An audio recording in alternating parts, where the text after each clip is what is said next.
Thank you, Vishwakarma Prabhu, Haribol. and Yashoda Nandana for this most potent and pleasing to Prabhupada format. I'm so enlivened to come to these classes 3 times a week. I'm a bit of a trying to be at least a swan. I go to the temple in San Diego, and I just go there for the deity darshan and Prabhupada's darshan.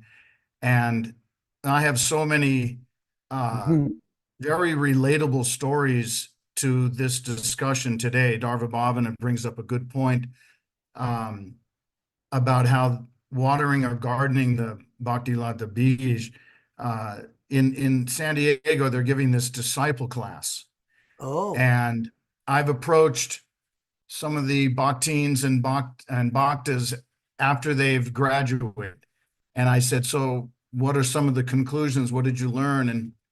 And so far, out of the 6 or so that I've talked to, 2 of them were very much disillusioned by the most important part, which is I'm being asked to seek out one of these initiating gurus, right? That's someone who is posing as a Mahabhagavat and placing the 2 words next to their Krishna name, which is initiating guru. And they're very much disillusioned by this. So I said, well, who have you accepted in your heart? This is the most important part of your beginning, initiating your spiritual path. And they said, well, Srila Prabhupada, based on his teachings, his books. And I said, well, that's who your guru is. If you're following his disciplinary process of following and practicing his disciplinary process, then he's your guru. He's the guru for the next however many thousands of years. I know the 10,000 amount is always putting out there because that's probably the correct prediction or beyond. And so then they become very enlivened and they realize, yes, he's the one I'm mostly connected to. I'm said because he's the solid connection. So this is going on in the temples, at least in the San Diego temple, that they're indoctrinating these jiva souls that are very attracted and obviously from their past lives. They're coming to the temple. They're not going to the bar. They're walking into Krishna's temple. And they're wondering and inquiring, just like we all did when we first joined. So what I'm noticing is these jivas that stray and get misguided, they don't stay long. They're gone in a year or less, and they commit offenses, this Vaishnava aparad. And the other point I want to mention is what is created as a result of this bogus system is when I show up and people ask me, who are you and what's your name and who are you initiated by? They always expect me to say some bogus guru's name. I say, Srila Prabhupada. Oh, really? You seem kind of young. When were you initiated? And I tell them in 1980. And they say, this just happened yesterday at the Saturday, Lalitanath, who's the Jagannath mug there. He and I go on Saturday.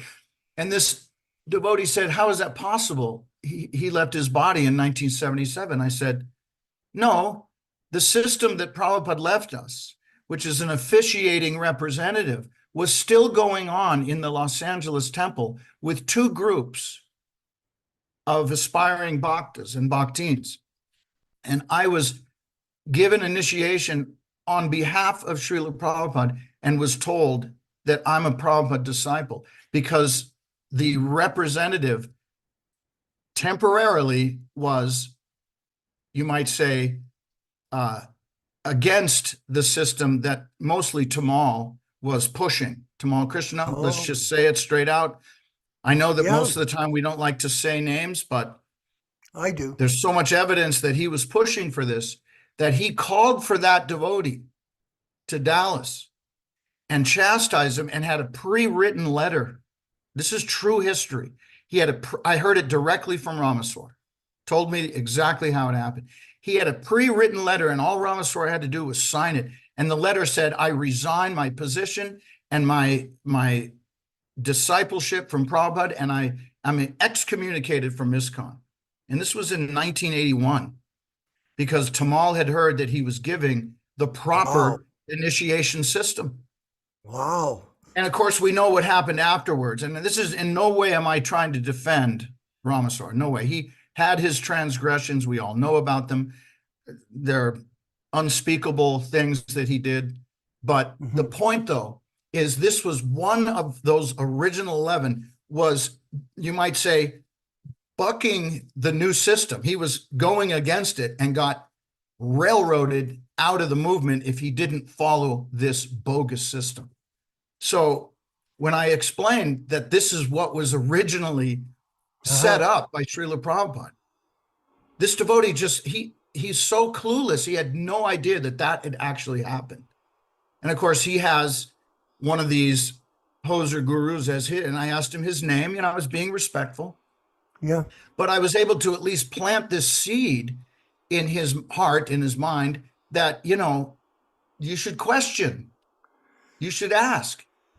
So I have so many stories about the police reference that Yashoda Nandana gave, and I'd like to just share one quick one if I could. I don't know if I have more time or if I could do it Go at ahead. another. Finish Very the quickly. story, So and we'll move to other people. Go ahead.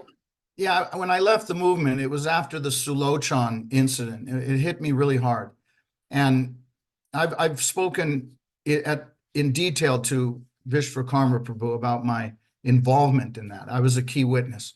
And it hurts still today to talk about it because that is one of our first devotees who led the charge against this atrocities laid out in Srila Prabhupada's movement.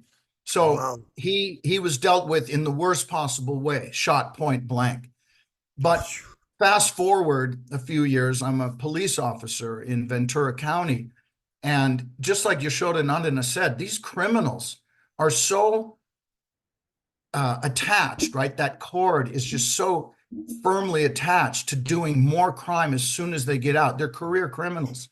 So I coined a phrase. I used to, after taking the photograph and their fingerprints, and now they're in the booking cell, I would just say to them, you're going to become a t-shirt and a car wash. And they would just look at me like, what? I said, you know what I'm talking about. And they're still stunned. I said, because when you're shot and dead, all of these people will come and mourn at your wake and your funeral, and they'll make a t-shirt in your honor, and they'll raise money with a car wash. And that's what happens to all people like you. And that's where you're headed. Is that really what you want to become, a t-shirt and a car wash? And it just stunned him. I said this to several of these criminals, but one of them actually kind of woke up a little bit and couldn't believe what I was saying because it was true. That's where these criminals are headed. To some kind of nonsense funeral about the body, where everyone's sobbing and lamenting over the dead body. So our philosophy is perfect, it's pristine, and the PDA and the Hare Krishna Society is the only outlet I'm aware of on the planet right now, except maybe a few in India that Vishwakarma was telling me got it mostly right, that are actually preaching Prabhupada's message as it is. And so I cannot thank you both enough. I will, for the rest of my time in this body and beyond, be available to you as much as I can be to help you, because you have helped me come back to the movement I remember from the early 80s. And even in 1978, when I first got a book from Maduha, and he introduced me to Srila Prabhupada through an original Sri Upanishad. And then he introduced me to one of Prabhupada's original disciples, Gorsindar. And Gorsindar, he preached Prabhupada's mission and spoke. And sometimes he would just read the purport and not have anything to say because it was perfect. There was no reason to further comment, right? So I had Prabhupada's movement from 78 to 1980, 81. And then it just went in a different direction. We all know why. We all know that history. So I'm very blessed to have Prabhupada's Vani.